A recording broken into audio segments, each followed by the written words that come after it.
MBC 강원 영동 시사 프로그램 라디오 동서남북입니다.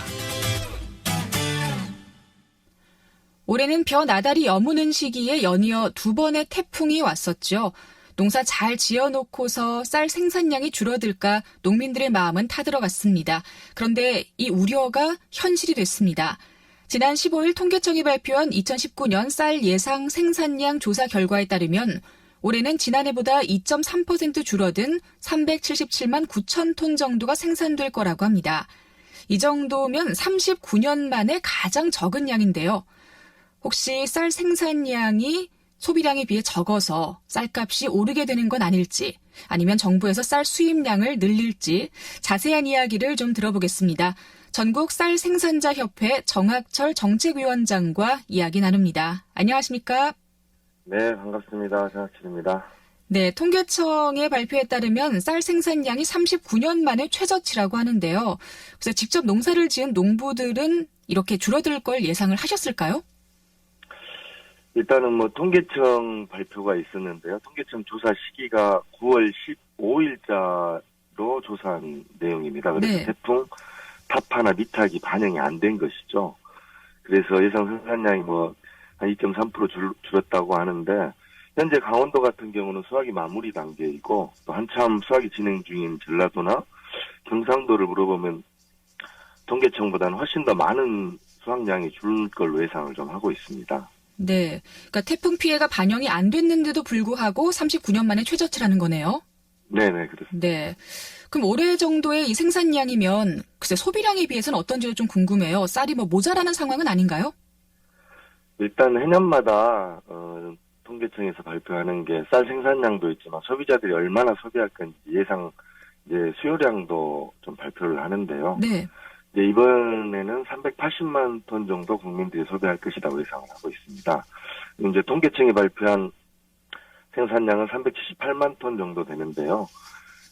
농촌경제연구원에서 태풍 2개를 반영해가지고 생산량을 조사를 했더니 375만 톤 정도를 예상하고 있습니다. 그래서 통계청 발표대로 하면은 2만 톤 정도 부족한 거고, 농촌경제연구원에서 발표한 거로 하면 5만 톤 정도 부족할 걸로 예상을 하고 있습니다. 네.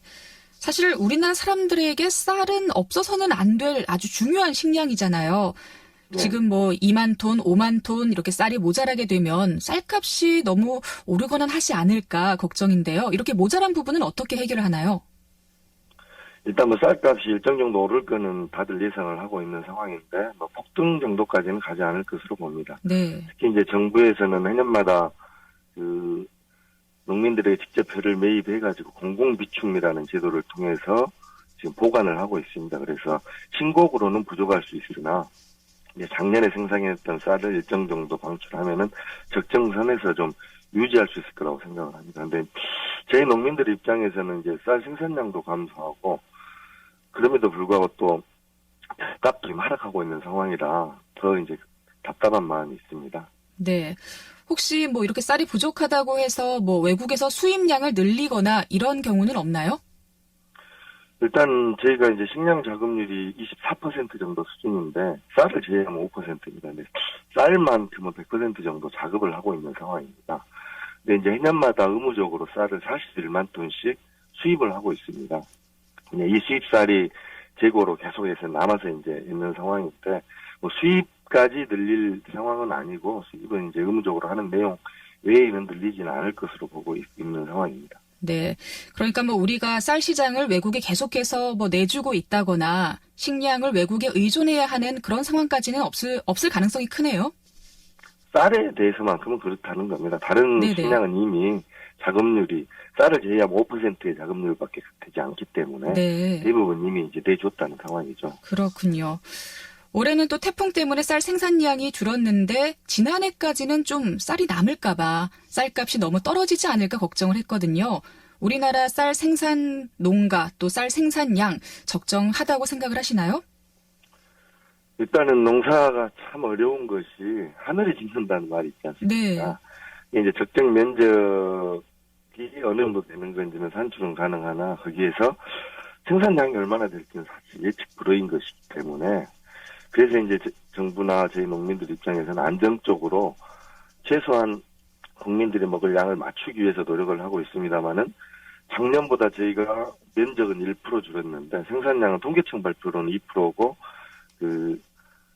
농경연 발표는 4% 정도 줄은 거거든요. 근데 이제 이 상황에서의 내용으로 봤을 때는 사실은 면적 줄은 것보다 소비량이 더 많이 줄고 있긴 합니다만은 면적 가지고 장담할 수는 없다. 그래서 안정적으로 이런 이상기후 변화나 이런 걸 대응하기 위해서 적정 면적은 오히려 좀 유지를 해야 된다. 저희들은 이렇게 생각을 하고 있습니다. 네. 적정 면적은 계산을 할 수가 있는데 그에 따른 생산량은 예측하기가 힘들다라고 말씀을 해주셨습니다. 하지만 이 쌀이 워낙 중요한 식량이기 때문에 우리가 농민들도 좀 만족할 수 있어야 하고요. 소비자도 만족을 해야 하잖아요. 이런 좀 균형을 맞추려면 정부에서 어떤 정책을 가져가야 할까요? 사실 이제 쌀이 중요한 것은 국민들 입장에서는 주식이기도 하고 식량 주권이기도 합니다. 근데 이제 방금 전에 말씀드렸던 것처럼 지구 온난화 등 기후 변화가 원체 심해서 일단은 예측 생산량을 좀 정확하게 맞추기가 어려운 상황입니다. 그래서 이제 최소한 식량 자급률을 좀 높이는 방향으로 정부가 정책을 좀 바꿨으면 좋겠다 이런 겁니다. 그래서 쌀을 비롯해서 주요 농산물을 정부에서 직접 책임을 지고 관리하면서 생산량이나 가격 등을 좀 조절할 수 있어야 된다는 건데요. 농민들에게는 생산비가 적정하게 보장이 되고 또 국민들에게는 적정한 가격에 좀 판매될 수 있도록 정부가 개입을 해야 되는데 현재 상태에서는 사실은 이제 농산물 가격이나 수급 관련해서는 대부분 농민에게 오히려 더 넘기려고 하는 상황이라 이제 그 부분에 대해서 농민들이 좀 우려하고 있는 상황입니다. 네. 자, 마지막으로 청취자분들께 좀 전하고 싶은 이야기가 있다면 조언을 들어보려고 합니다. 농민과 우리 국민에게 모두 도움이 되려면 어떻게 하면 좋을까요? 사실 작년부터 월동배추나 대파, 마늘, 양파, 농산물 값들이 다 폭락을 했었습니다. 근데 올가을에 태풍 3번 오니까 사실 농산물 값 폭등이 좀 우려되고 있는 상황입니다. 이제 저희 농민들도 안정적으로 국민들에게 농산물을 공급하고 싶습니다. 근데 마음대로 되지 않는 것이 기후가 어떻게 될지 모르기 때문인데요.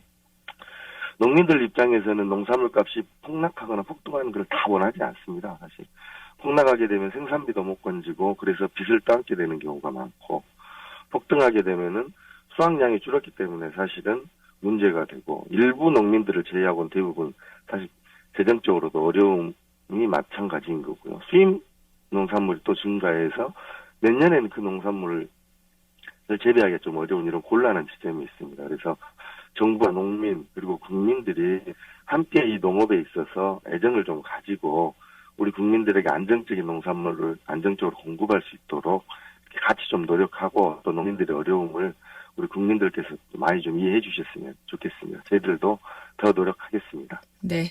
자, 오늘 말씀 잘 들었습니다. 전국 쌀 생산자 협회 정학철 정책위원장과 이야기 나눴습니다. 고맙습니다. 네, 감사합니다.